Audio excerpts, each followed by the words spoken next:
मुसलमानों को हिंदुओं की आदत है, कोई दिन ऐसा हो आप सुबह निकले एक हिंदू ना दिखे और कोई हिंदू घर से बाहर निकले और एक मुसलमान ना दिखे, आपका दिल बैठ जाएगा। साहब ये मुल्क बीजेपी संघ वालों ने नहीं बनाया है, इसको आपने बनाया है। तुम इतने सालों बाद 78 सालों बाद तकसीम जब हुआ, इस देश के मुसलमानों ने इस मिट्टी को नहीं छोड़ा। रहमानी साहब, बाकी शरिया, हमारे शरिया, हमारे तमाम पॉलिटिकल कॉमरेड चाहे किसी भी दल के हों, और सबसे बड़ी चीज है कि ये मंच, इसकी ताकत आप लोगों से आपके लिए सबसे पहले तो एक इनकलाब जिंदाबाद आप लोगों के लिए, क्योंकि इस धूप में अगर आप हैं तो सिर्फ अपने लिए नहीं है, इस मुल्क की फिजा को बचाने।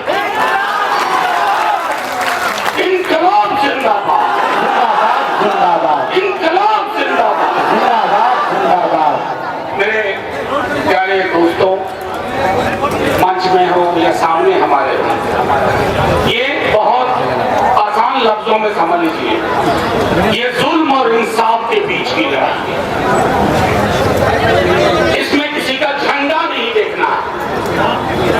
सियासी एक ऐसी लड़ाई है जिसमें जुल्म के खिलाफ इंसाफ पसंद हर आदमी को सामने आना होगा, और ये मुसलमानों की लड़ाई सिर्फ नहीं है, ये लड़ाई हिंदुस्तान की पहचान को बचाने की है। मैं सीधी सी बात आपसे कहता हूं, मैंने सदन में कहा था मैं लंबी तकरीर में नहीं जाऊंगा। हमारे साथियों ने एक एक चीज पर अभी कोर्ट में भी जिरा होगी। एक बात साफ तौर पे कहता, किशनगंज में हूं, पूर्णिया, कटिहार, अररिया के भी साथी हैं। इस देश का एक मिजाज रहा, हम हिंदुओं को मुसलमानों की आदत है, मुसलमानों को हिंदुओं की आदत है, सिखों ईसाइयों को मुसलमानों और हिंदुओं की आदत है। मैं कल कहीं गया था और मैंने कहा कि कोई दिन ऐसा हो आप सुबह निकले एक हिंदू ना दिखे और कोई हिंदू घर से बाहर निकले और एक मुसलमान ना दिखे, आपका दिल बैठ जाएगा, आपको परेशानी होने लगेगी। साहब ये मुल्क बीजेपी संघ वालों ने नहीं बनाया है, इसको आपने बनाया है। इसको आप अपने हिंदू भाई, सिख भाई, क्रिश्चियन भाई के साथ मिलकर, अरे जिनका तो बनाने में कोई योगदान नहीं, बन गए मुल्क में हिसाब लेने आ रहे हो। और एक बात बहुत आसान लफ्जों में कहूँ, हिंदुस्तान एक करार का भी नाम है, कॉन्ट्रैक्ट। वो करार हिंदुस्तानों के मुसलमानों ने खास तौर पर गांधी, नेहरू और मौलाना आजाद के साथ किया। उस करार को मत तोड़ो। वो करार क्या है? वो करार है हमारी साझी पहचान। तुम इतने सालों बाद, 78 सालों बाद तकसीम जब हुआ, इस देश के मुसलमानों ने इस मिट्टी को नहीं छोड़ा। मैं बार बार कहता हूं, सदन में भी कहा, इस मिट्टी पे मुसलमानों, हिंदुओं, सिखों, ईसाइयों का कर्ज है, और इस मिट्टी का कर्ज है हिंदुओं, मुसलमानों, सिखों, ईसाइयों पर। हमारे अपने कर्ज है हमारी मिट्टी के साथ। तुम सूदखोर पनिये की तरह मत आओ। हम नहीं जानते हैं क्या कि लिमिटेशन एक्ट के माध्यम से आप अपने एक अजीज दोस्त का फायदा पहुंचाने जाते हैं।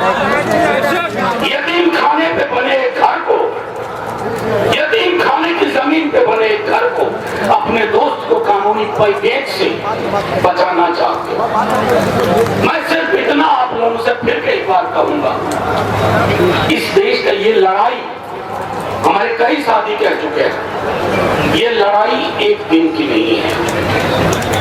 ये हो सकता है हमारी ताकत देख करके, हमारा जोश देख करके ये कानून विड्रॉ कर लें, लेकिन अपना नजरिया विड्रॉ नहीं कर पाएंगे।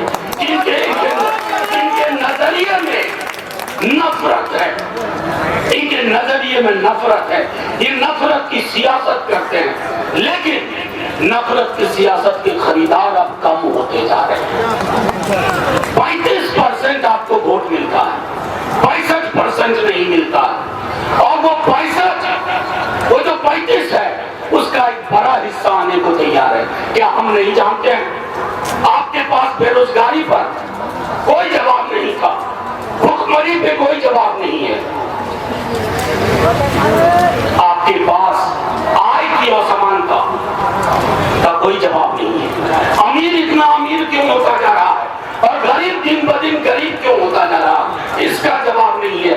तो जवाब कहां ढूंढा जाए? एक ऐसा कानून लाओ जिसमें उलझा दो। मैं यकीन के साथ कहता हूं, इनकी कोशिश थी कि ये हिंदू मुसलमान हो जाएगा, तारीफ की जाए इस मुल्क की मिट्टी की, इसने इसे हिंदू मुसलमान नहीं होने दिया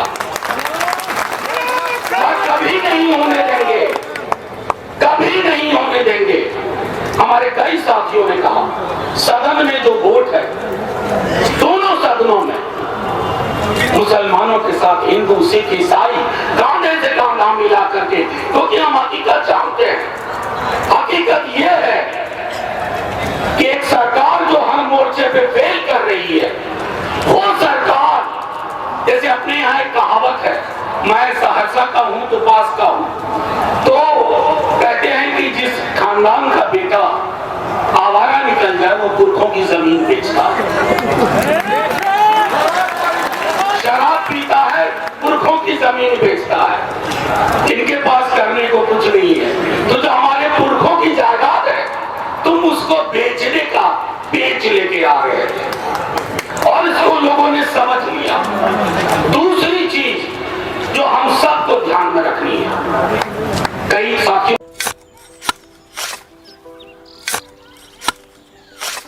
नई का साल मुबारक हो चाचा। हाँ मुबारक। जब तक इस सरकार बा तब तक नया साल मुबारक। का बात करत बाड़? बात ई बा, साल चाहे नया होके दिन चाहे, हमार जिंदगी में तो बस दुख है, दुख बा। बाढ़ के समस्या 10 का 10 बा, फसल बर्बाद हो जाला या ऑन पॉन बिक जाला, ना कोई उपाय बा ना कोई राहत। बात तो सच बा चाचा, फिर से बाहर जाए के सोचे पड़ रहे कि सरकार से कुछ ना हुई। कबू कबू तो लागेला हमरे मजदूरन की जिंदगी में कोनो नया साल सच में मुबारक हुई। नया साल तो तब मुबारक हुई जब नई सरकार आई। बात तो सही बा चाचा। नया साल, नई सरकार, नया संकल्प, नया बिहार।